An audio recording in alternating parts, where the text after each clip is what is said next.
নির্বাচন কমিশনার সাকাত হোসেনকে পদত্যাগ করা উচিত, কারণ তাকে কেন উপদেষ্টা বানানো হচ্ছে এটা আমার জাতির কাছে প্রশ্ন। কারণ সাকাত তো ছিল আওয়ামী লীগেরই একজন পটাক। সে আওয়ামী লীগের প্রধানমন্ত্রী শেখ হাসিনার সাথে তার সাথে এখনও ভালো সম্পর্ক আছে। সে চাচ্ছে এই বাংলাদেশে একটা অন্য কোনো কিছু ঘটাতে, তাকে কেন উপদেষ্টা বানানো হলো।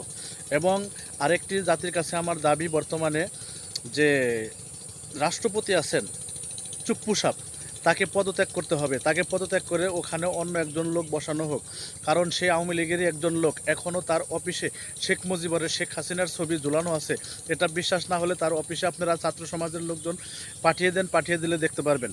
আপনাদের কাছে এবং জাতির কাছে আমার একটি দাবি, চুপ্পু সাপ এবং সাকাত সাপকে পদত্যাগ করা হোক, সেখানে নতুন লোক বসানো হোক, যাতে ওখানে কোনো রাজনৈতিক চাল না আসতে পারে এবং দ্বিতীয় শক্তিও যেন আর না আসতে পারে। এর জন্য আমি দেশবাসীর কাছে এটাই আবেদন জানাচ্ছি।